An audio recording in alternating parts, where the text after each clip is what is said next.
Am văzut, într-adevăr, curajul acestei edituri și vorbesc în primul rând al scriitorului Nicolae Țone de a se înșira de la un experimentalism și o avangardă pe care, sigur, ați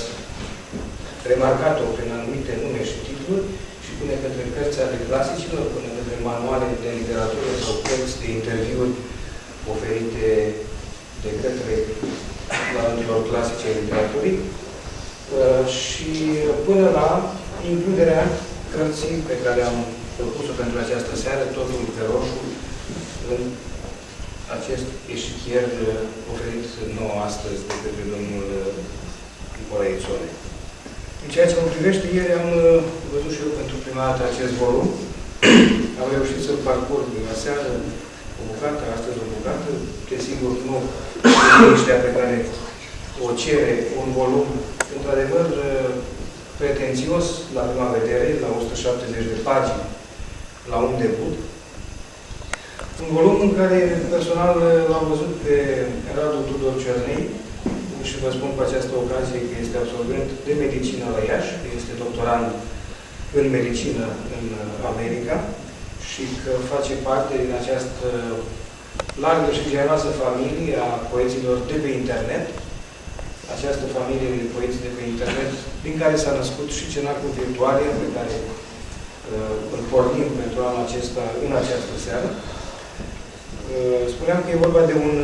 medic în formare și de aceea văd în această carte și o autoradiografiere, să spun așa, a unor probleme totuși cu totul speciale pe care individul și autorul de față și le asumă și le pune. Desigur, din acest punct de vedere, cartea are inegalitățile ei și de multe ori între ghilimele. Nu în sensul că o poezie ar fi mai puțin bună decât alta, ci în sensul în care stilistica poetică se mai modifică, în sensul în care autorul excelează cu adevărat și se dovedește a fi bine instruit pe un anumit tip de a scrie poezia de astăzi și poate că este ceva mai fragil într-un alt stil poetic. Și asta s-a văzut, eu știu, de la trecerea rapidă, de multe ori, de la încercări de vers clasic către o cultivare a metaforei de tip modern, postmodern, poate chiar avantgardist. Nu, în orice fel, sunt poeme care te duc cu gândul la Bogdan Hanu, care de construcție și sunt poeme